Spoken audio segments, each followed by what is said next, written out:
नमस्कार, आप सभी का स्वागत, आप सभी का अभिनंदन। काव्यांग एजुकेशन के मंच पर मैं हूं मानव शर्मा और आज आपसे बात करनी है जिस टॉपिक के बारे में, वो है रामचंद्र शुक्ल लिखित चिंतामणि भाग 1 का निबंध श्रद्धा भक्ति। जी हाँ, ग्रेड सेकंड के सिलेबस में है, लेकिन उससे पहले एक सूचना कि काव्यांग एजुकेशन मंच को आप ज्वाइन करें और काव्यांग एजुकेशन ऐप को आप डाउनलोड करें। हमारे यूट्यूब चैनल काव्यांग एजुकेशन को आप सपोर्ट करें, सब्सक्राइब करें। साथ के साथ इस ऐप के माध्यम से भी आप बहुत सारी क्लासेज लाइव देख सकते हैं, सुन सकते हैं। तो ये है काव्यांग का मंच और यहाँ पर कुछ किताबें भी आपको उपलब्ध है जो कि आप ऑनलाइन घर बैठे तैयारी हेतु व्हाट्सएप के द्वारा प्राप्त कर सकते हैं। 9414153400 हिंदी व्याकरण की पुस्तक है, हिंदी साहित्य का इतिहास है ऑब्जेक्टिव, और हिंदी शिक्षण विधि ऑब्जेक्टिव। पूरा की पूरा ग्रामर, साहित्य और टीचिंग मेथड, तीनों पर हमारी पुस्तकें जो मार्केट में मिलती हैं आप मार्केट से परचेज कर सकते हैं। लेकिन यदि आपको लगता है कि परचेज करने में कोई इशू है तो आप हमसे घर बैठे भी केवल ये व्हाट्सएप पे आपको एक मैसेज करना होता है और इस मैसेज के द्वारा भी आप घर बैठे भी प्राप्त कर सकते हैं। तो साथियों, अब आगे देख लेते हैं आज की बात जो खास है श्रद्धा भक्ति टॉपिक को लेकर के। आचार्य रामचंद्र शुक्ल ने एक निबंध लिखा है जिसका नाम है क्या, श्रद्धा भक्ति।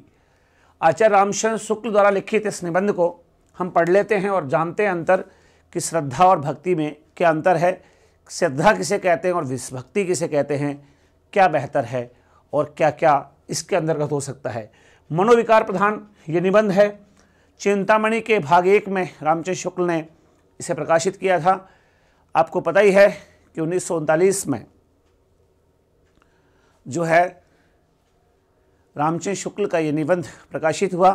चिंतामणि भाग 1 रामचंद्र शुक्ल द्वारा संपादित है। 17 मनोविकार प्रधान निबंध है।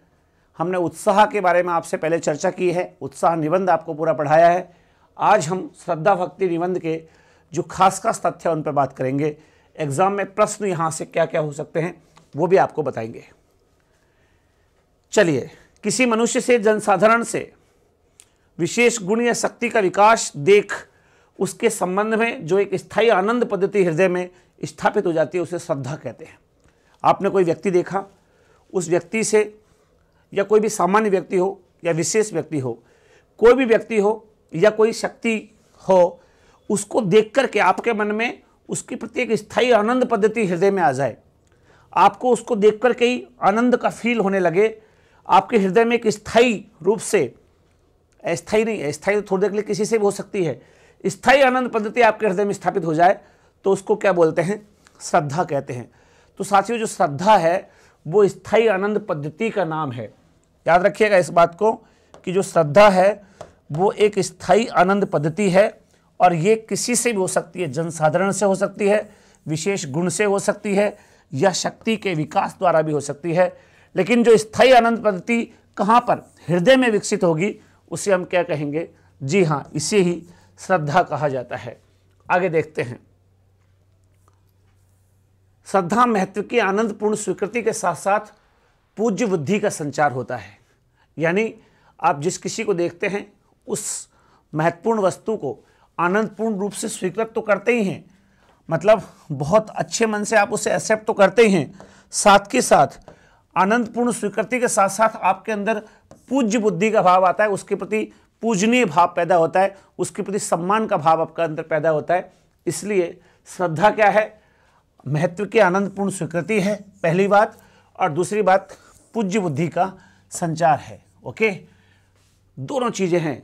महत्व की आनंदपूर्ण स्वीकृति है, कोई भी इंपॉर्टेंट चीज़ को एक्सेप्टेंस हम कर लें और वो भी खुशी खुशी, और साथ के साथ उसमें पूज्य बुद्धि हो, हमारी बुद्धि उसमें अस्थायी मनोविकार से ग्रसित नहीं हो, शुद्ध मन के भाव से हम उसको सीखें, तो वो क्या है, श्रद्धा है।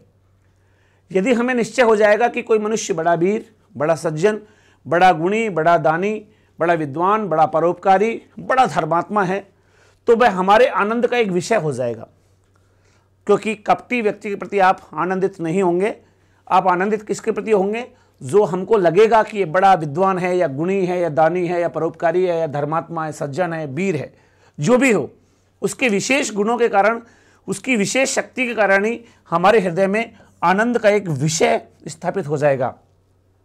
हम उसका नाम आने पर प्रशंसा करने लगेंगे, उसे सामने देख आदर से सिर नवाएंगे, और उसके अलावा किसी प्रकार का स्वार्थ न रहने पर भी हम सदा उसका भला चाहेंगे, उसकी बढ़ती से प्रसन्न होंगे, उसकी बढ़ोतरी होगी तो हम खुश होंगे, और अपनी पोषित आनंद पद्धति में व्याघात पहुंचने के कारण उसकी निंदा हम नहीं सह पाएंगे, हम उसकी बुराई सहन नहीं कर पाएंगे। क्यों? क्योंकि हमारा तो मन ही उसके नाम से आनंदित होता है, तो हम उसकी बुद्धि कैसे, उसकी बुराई कैसे सहन कर सकते हैं? हमारी तो हृदय में उसके प्रति आनंदपूर्ण भाव पैदा होता है उसको देखते ही, तो वो श्रद्धा का भाव है।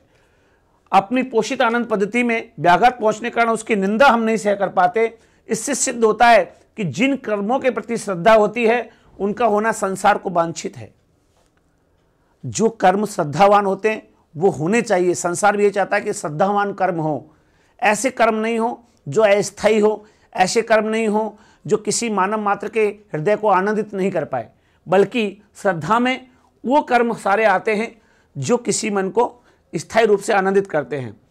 उनका होना संसार को वांछित है, और यही विश्व कामना श्रद्धा की प्रेरणा का मूल तत्व है।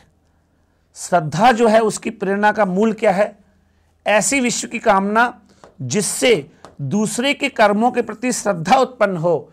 जिन कर्मों के प्रति श्रद्धा हमारी उत्पन्न होती है, यानी उसके बुरेपन को हम पसंद नहीं करते, उसकी बुराई को हम सहन नहीं करते, और उसके आनंदित भाव के साथ हृदय में हमारे मन में स्थायी पद्धति उसके लिए विकसित होती है, यही विश्व कामना है जो किसको? श्रद्धा को मूल रूप में जीवित रखती है, श्रद्धा को बनाए रखती है। आगे देखिएगा, श्रद्धा का व्यापार स्थल विस्तृत है। श्रद्धा बहुतों की होनी चाहिए। श्रद्धा प्रेम की तरह नहीं है कि एक पे जाके चिपक जाए, नहीं। श्रद्धा का व्यापार स्थल विस्तृत है। प्रेम का एकांत, देखिए आ गया ना, प्रेम एकांत चाहता है, प्रेम एक निष्ठा चाहता है। प्रेम ये होता है कि कोई दूसरा उस पर मर नहीं मिटे, मैं ही उसके लिए मर मिटूं। प्रेमी का भाव ये रहता है। लेकिन श्रद्धा का भाव ये रहता है कि मैं भी उसको सिर नवाऊं, और उस मेरी तरह कई सारे लोग भी उसके लिए पूज्य बुद्धि का संचार करें, बहुत सारे लोग उसको सिर नवाएं। जैसे किसी महात्मा जी हैं, उन महात्मा जी को हम सर नवाते हैं तो हम कभी नहीं सोचते कि केवल मैं ही उनका भक्त रहूं, हम चाहते हैं और दुनिया भी भक्त हो। हम सभी लोगों से कहते हैं कि भैया वो महात्मा जी से मिलो, महान व्यक्ति हैं। क्यों? क्योंकि श्रद्धा हमेशा विस्तृत रूप में जाना चाहती है। श्रद्धा का व्यापार स्थल विस्तृत है। प्रेम का कैसा है? एकांत है। प्रेम में घनत्व अधिक होता है। क्या होता है? प्रेम में घनत्व अधिक होता है। जैसे किसी एक से प्रेम किया तो वो उसी में, वही व्यक्ति उसी में डूबना चाहता है, दूसरे को एंट्री नहीं देना चाहता। लेकिन जो श्रद्धा है वो चाहती है कि मैं भी आऊं, दूसरे भी आए, तीसरे भी आए, चौथे भी आए, पांचवें भी आए। तो श्रद्धा हमेशा विस्तार को बढ़ करती है, श्रद्धा औरों तक पहुंचाती है। प्रेम केवल एक जगह रहता है, श्रद्धा फैलती जाती है, श्रद्धा विस्तार लेती जाती है। ओके, आगे की बात सुनिएगा। किसी मनुष्य, ये दोनों बात बहुत इंपॉर्टेंट है कि एक तो श्रद्धा का व्यापार स्तर विस्तृत है, प्रेम एकांत चाहता है, और ये लाइन एग्जाम में आएगी, याद रखना, ये बिल्कुल एग्जाम पॉइंट है। ये बिल्कुल एग्जाम पॉइंट है क्या? कि प्रेम में घनत्व ज्यादा होता है और श्रद्धा में विस्तार ज्यादा होता है। आगे सुनिए, किसी मनुष्य से प्रेम रखने वाले दो ही एक मिलेंगे। दो लोग हों और एक ही मनुष्य प्रेम करते हो, ऐसे मुश्किल मिलते हैं। पर उस पर श्रद्धा रखने वाले सैकड़ों, हजारों, लाखों, करोड़ों मिल सकते हैं। किसी महात्मा, किसी बड़े विद्वान, किसी परोपकारी, किसी वीर, किसी दानी, किसी लोक देवता के प्रति श्रद्धा रखने वाले आपको हजारों मिल जाएंगे। सच पूछिए तो इसी श्रद्धा के आश्रय से उन कर्मों के महत्व का भाव दृढ़ रहता है जिन्हें धर्म कहते हैं और जिसमें मनुष्य समाज की स्थिति है। मान लीजिए हमने किसी गोगा जी, पाबू जी, हड़बू जी, उनके बारे में श्रद्धा हमने विकसित की। हम उनके लिए कहते हैं भाई बहुत महान देवता हैं, तुम भी चलो हमारे साथ रामदेव जी, तुम भी हमारे साथ गोगा नवमी पे चलना, गोगा जी के यहाँ। ये सब क्या है? जिन लोगों ने जो महान कर्म किया था उस महान कर्म की स्वीकृति है, उस कर्म के महत्व का भाव हमारे अंदर दृढ़ होता है कि उनके जैसे ही महान काम हमको भी करने हैं। उन्होंने समाज सेवा की, हमको भी करनी है। उन्होंने एक छोटे से छोटे, वंचित से वंचित, दलित से दलित, गरीब से गरीब, दुखी से दुखी के लिए वो खड़े रहे, हमको भी करना है। श्रद्धा के आश्रय से क्या होगा? उन कर्मों के महत्व का भाव और दृढ़ हो जाता है और मजबूत हो जाता है।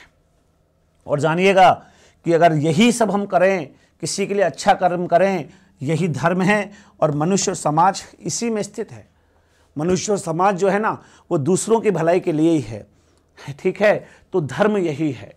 आगे देखिएगा,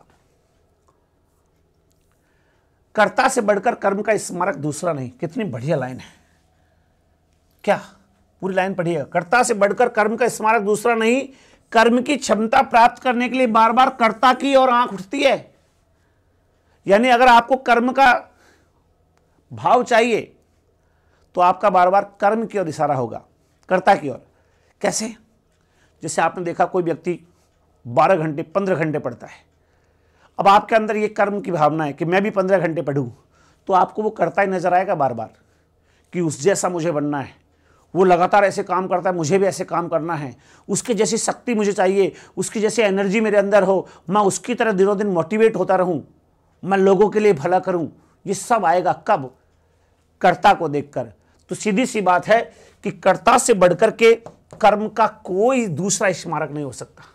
कर्ता स्वयं को देख लो, अच्छे कर्ता को देख करके स्वयं आपके मन में कर्म करने की भाव आएगा। कर्म की क्षमता प्राप्त करने के लिए बार बार कर्ता की ओर आंख उठती है। कर्ता को देखने का मन करता है कि वो व्यक्ति कैसे कर लेता है, हम भी वैसे ही करेंगे, ऐसे बनना, उस जैसा ही महान बनना है। कर्मों से कर्ता की स्थिति को जो मनोहरता प्राप्त हो जाती है, उस पर मुग्ध होकर बहुत से प्राणी उन कर्मों की ओर प्रेरित होते हैं। बहुत सारे लोगों का मन करता है कि उसने देखो कैसे गरीबी को अमीरी में ला दिया, देखो उसने एक छोटे से गांव को कैसे दुनिया में, विश्व में फैला दिया, देखो कैसे वो मिट्टी का तिलक जो है आज चंदन बन करके दुनिया में महक रहा है। उन सब के लिए हमको क्या होता है, हम भी फिर उसकी तरह कर्म करने को प्रेरित होते हैं, क्योंकि कर्ता से बड़ा स्मारक कर्म के लिए दूसरा है ही नहीं। कर्ता अपने सत्कर्म द्वारा, अच्छे कर्म द्वारा एक विस्तृत क्षेत्र में मनुष्य की सत्प्रवृत्तियों के आकर्षण का शक्ति केंद्र हो जाता है। कर्ता जब अच्छा होता है ना, तो सब किसी का मन करता है कि हर कोई व्यक्ति उसकी तरह काम करे, उसकी तरह आगे बढ़े। आगे बढ़ते हैं। जिस समाज में किसी ज्योतिषमान शक्ति केंद्र का उदय होता है कर्ता के द्वारा, उस समाज में भिन्न भिन्न हृदयों से शुभ भावनाएं मेघगंढों के समान उड़कर, यानी अच्छी अच्छी भावनाएं उस समाज में उड़ उड़ करके आती है बादलों की तरह, और एक और अग्रसर होने के कारण परस्पर मिलकर इतनी घनी हो जाती है कि उनकी घटा सी उमड़ पड़ती है। यानी उस गांव में फिर बहुत सारे लोग अच्छे काम करने लग जाते हैं। बस एक कर्ता को देख के दूसरी घटा उमड़ती है, दूसरी घटा को देख के तीसरी घटा उमड़ती है, और इस तरह लगातार जब बहुत सारी घटाएं आती हैं तो सत्कर्म की, यानी अच्छे कर्म की ऐसी मंगल की वर्षा होती है कि सारे और दुख क्लेश बह जाते हैं। जब बहुत सारे लोग समाज सुधार के लिए तैयार हो जाते हैं तो उस इलाके की तो बेड़ा पार है, वो इलाका फिर एकदम स्वर्ग जैसा हो जाता है। क्यों? क्योंकि एक कर्ता को देख के दूसरा, दूसरे को देख के तीसरा, घटाओं पे घटाएं उमड़ती है, लोग पे लोग आते हैं सत्कर्म की ओर, और फिर मंगल की बारिश होती है। यानी कि चारों तरफ सत्कर्मों की बारिश होती है। अच्छे कर्म मिलते हैं तो पुण्य ही पुण्य पैदा हो जाता है। आगे देखिएगा, यदि प्रेम स्वप्न है तो श्रद्धा जागरण है। अब प्रेम समझिए, प्रेम क्या है।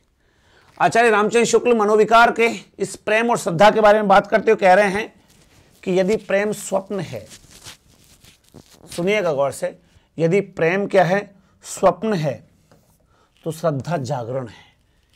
प्रेम प्रिय को अपने लिए और अपने को प्रिय के लिए संसार से अलग करना चाहता है। प्रेमी का भाव क्या होता है, कोई दूसरा इससे प्रेम नहीं करे, बस मेरा रहे। लेकिन श्रद्धा क्या है, जागरण है। वो स्वयं भी और दूसरों को भी, वो स्वयं भी जागती है और दूसरों को भी जगाती है। सपना कैसा होता है, आदमी खुद अकेला देखता रहे, कोई उसको डिस्टर्ब नहीं करे। लेकिन श्रद्धा स्वयं भी जागती है, औरों को भी जगाती है। ओके, प्रेम की तरह स्वप्न में नहीं रहती। श्रद्धा जागरण है, प्रेम स्वप्न है। याद रखिएगा, बहुत इंपॉर्टेंट लाइन है ये कि प्रेम स्वप्न है, श्रद्धा जागरण है। एग्जाम पॉइंट है, एग्जाम में आएगा, बिल्कुल ध्यान रखना इस चीज का। प्रेम प्रिय को अपने लिए और अपने को प्रिय के लिए संसार से अलग करना चाहता है। प्रेम में केवल 2 पक्ष होते हैं, श्रद्धा में 3। तीसरा पक्ष कौन, मध्यस्थ। तीसरा कौन, मध्यस्थ, जिसके लिए हम ये सब, उसको भी हम बीच में भी लाना चाहते हैं। एक महात्मा जी और एक हम, गुरु के प्रति हमारी श्रद्धा, लेकिन हम मध्यस्थ को भी बीच में लेकर चलते हैं। श्रद्धा में कितने पक्ष हो गए? 3, प्रेम में 2 ही हैं, प्रेमी और एक उसका आराध्य, 2 ही पक्ष रह गए। मध्यस्थ नहीं आना चाहिए, बीच में किसी को एंटर नहीं करने देता। कौन? प्रेम। लेकिन श्रद्धा मध्यस्थ को बीच में लाती है। प्रेम में कोई मध्यस्थ नहीं होता, पर श्रद्धा में मध्यस्थ जरूरी है, अपेक्षित है। प्रेमी और प्रिय के बीच कोई वस्तु अनिवार्य नहीं, पर श्रद्धालु और श्रद्धेय के मध्य कोई वस्तु होनी चाहिए। इस बात का स्मरण रखने से यह पहचानना उतना कठिन नहीं रह जाएगा कि किसी के प्रति किसी ना कोई आनंददाता भाव प्रेम है या श्रद्धा। यानी कि प्रेम जो होता है ना, उसमें आनंद होता है, लेकिन श्रद्धा में ज्यादा आनंद होता है, क्योंकि श्रद्धा सबके लिए भाव पैदा करती है। प्रेम केवल 2 तक सीमित रह जाता है। यदि किसी कवि का काव्य बहुत अच्छा लगा या किसी चित्रकार का बनाया चित्र बहुत सुंदर लगा, हमारे चित्र में उस कवि या चित्रकार के प्रति एक सुहृदय भाव उत्पन्न हुआ, तो वह श्रद्धा है। क्यों? क्योंकि यह काव्य चित्ररूप मध्यस्थ के द्वारा प्राप्त हुआ है। मध्यस्थ कौन? चित्र के द्वारा वो चीज हमको प्राप्त हुई है। श्रद्धा और प्रेम के योग का नाम भक्ति है। बहुत important line, super important, very important line, इससे बेहतर कुछ नहीं हो सकता। ग्रेट लाइन, क्या याद रखना एग्जाम के लिए। श्रद्धा और प्रेम के योग का नाम भक्ति है। श्रद्धा और प्रेम जहां दोनों मिल जाए, यानी अकेला भी उसके साथ चाहता है प्रेम और सबको भी वो लाना चाहता है, तो वो क्या है? भक्ति है। हम भगवान से डायरेक्ट बात भी करते हैं, प्रभु तू ही सुनना, तो ये हमारी भक्ति है। लेकिन हम यहाँ पे प्रेम भी बरसा रहे हैं भगवान को कि मेरे बने रहना, और हम चाहते हैं कि दूसरों का भला करना, जागरण भी कर रहे हैं। केवल स्वप्न नहीं है कि मुझ तक ही रहना, सबको तक फैला रहे हैं उसको। श्रद्धा में विस्तार ज्यादा है, प्रेम में तो घनत्व रहता है ना, केवल एक तक रहता है, लेकिन श्रद्धा सब तक जाना चाहती है। श्रद्धा और प्रेम के योग का नाम भक्ति है। जब पूज्य भाव की वृद्धि के साथ साथ श्रद्धा भाजन के सामीप्य लाभ की प्रवृत्ति हो, उसकी सत्ता के कई रूपों के साक्षात्कार की वासना हो, यानी उस महान आत्मा के साक्षात्कार के लिए कई रूप हम उसके देखना चाहें, तो हृदय में भक्ति का प्रादुर्भाव समझना चाहिए। यानी फिर हमको अलग अलग रूपों में वो पसंद आता है। वो गुस्से में हो, सुख में हो, दुख में हो, अच्छा लगे बुरा लगे, हमको भाता है। लेकिन वो गुस्सा भी दिखाए तब भी हमको भाता है, क्योंकि अब हमारी भक्ति वहां पे पैदा हो गई है। कोई कहे ना कि भगवान राम ने समुद्र मंथन के समय, समुद्र पर पुल बनाने के समय, रामेश्वरम की स्थापना के समय गुस्सा कर लिया, तो हमको वो भी मजा लगता है। अच्छा, अब राम जी को गुस्सा आ गया, गुड, अब मजा आएगा। तो क्या है कि गुस्सा भी अच्छा लगता है कब? जब आपके अंदर भक्ति का भाव हो, जब श्रद्धे के दर्शन, श्रवण, कीर्तन, ध्यान आदि से आनंद का अनुभव होने लगे, जब उससे संबंध रखने वाले श्रद्धा के विषयों के अतिरिक्त की बातों की भी मन आकर्षित होने लगे, उसके घर परिवार बच्चों उसकी ओर भी हमारा मन जाने लगे, तब भक्ति रस का संचार समझना चाहिए। ये राम जी हैं, ये राम जी के गुरुजी हैं, ये राम जी के पिताजी हैं, ये राम जी की माँ है। अब हम उस राम के साथ साथ उसके और लोगों को भी अच्छे मन से देखना शुरू करते हैं, तो ये भक्ति है। इसे भक्ति कहते हैं, क्योंकि यहाँ पे प्रेम भी है और श्रद्धा भी है। राम से अकेलेपन का भाव है तो प्रेम है, लेकिन हम दूसरों को भी राम का गुणगान करते हैं और दूसरों को भी हम राम से मिलवाना चाहते हैं, तो ये क्या है? श्रद्धा है। और प्रेम और श्रद्धा का जोड़ क्या कहलाएगा? भक्ति। जब श्रद्धे का उठना बैठना, चलना फिरना, हंसना बोलना, क्रोध करना आदि भी हमें अच्छा लगने लगे, तब हम समझ लें कि हम उसके भक्त हो गए हैं। बिल्कुल, फिर हमें सब चीज अच्छी लगती है, क्योंकि हम भक्त हैं। भक्ति की अवस्था प्राप्त होने पर हम अपने जीवन क्रम का थोड़ा या बहुत अंश उसे अर्पित सत्ता में करने को प्रस्तुत होते हैं। हम चाहते हैं कि ये सब मेरा उस आराध्य के प्रति लग जाए, उस आराध्य की सेवा में हो जाए, और उसके जीवन क्रम पर भी अपना कुछ प्रभाव रखना चाहते हैं। कभी हम अर्पण करते हैं, कभी याचना करते हैं। भगवान से हम कहते हैं ईश्वर ये तेरे को दिया, सब तेरे भरोसे है। फिर आगे ये भी कहते हैं भगवान ये सफलता तेरी वजह से है, और फिर हम मांग भी लेते हैं भगवान ये सफलता और दिलाना। यानी याचना भी कर रहे हैं और समर्पण भी कर रहे हैं। भक्ति रस का यही अद्भुत भाव होता है। सारांश यह है कि भक्ति द्वारा हम भक्ति भजन से विशेष घनिष्ठ संबंध स्थापित करते हैं और उसकी सत्ता में विशेष रूप से योग देना चाहते हैं। किसी के प्रति श्रद्धा धारण करके हम बहुत करेंगे तो समय समय पर उसकी प्रशंसा करेंगे, उसकी निंदा करने वालों से झगड़ा करेंगे या कभी कुछ उपहार लेकर उपस्थित होंगे, पर जिसकी प्रति हमारी अनन्य भक्ति हो जाएगी वो अपने जीवन के बहुत से अवसरों पर हमें साथ देख सकता है। क्यों? क्योंकि हमारा मन उस पर करेगा जाने का। हम अपने बहुत से उद्योगों में, बहुत से कर्मों में हम उसका योगदान हमारा योगदान उसको दे देते हैं। हम तुरंत उसके लिए अर्पित हो जाते हैं। आज राम जी की नवमी है, लो भगवान का जन्मदिन मना लूं। आज जो है दीपावली है, राम जी वन को लौटे थे। बहुत सारे भाव आपके मन में आएंगे। हर समय हम उस आराध्य के प्रति रहते हैं। क्यों? क्योंकि हमारे अंदर भक्ति विकसित हो चुकी है। उसका हर खुशी हमारी खुशी है, उसका हर दुख भी हम जश्न के रूप में देखते हैं।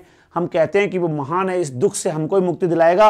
और देखो खुद ने कैसे मुक्ति पाई है, यानी उसके कर्मों को हम अपने अंदर समेटने लगते हैं, हम उसके कर्मों को फॉलो करने लगते हैं, और इसलिए इसे भक्त कहा जाता है।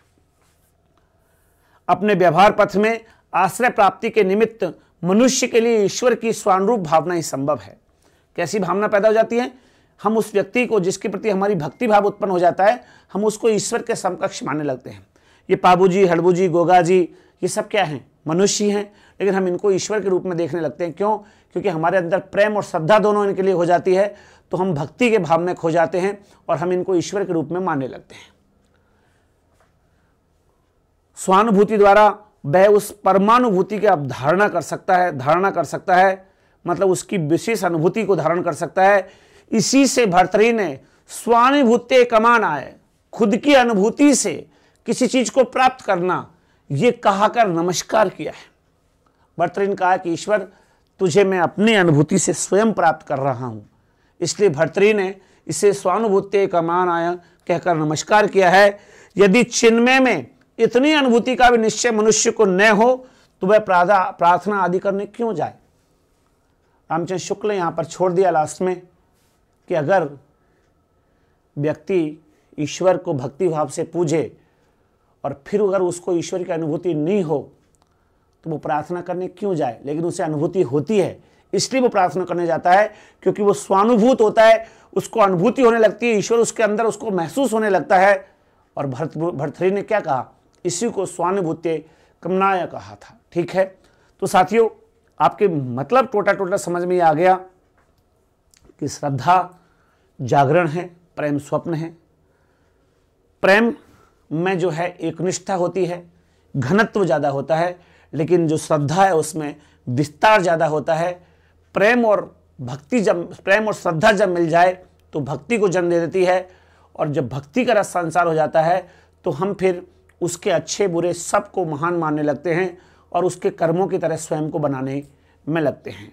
तो ये था मनोविकार प्रधान निबंध श्रद्धा भक्ति, जिसमें हमने श्रद्धा क्या है, प्रेम क्या है और विशेषकर भक्ति क्या है, इन तीनों के बारे में गहराई से समझा है, जाना है।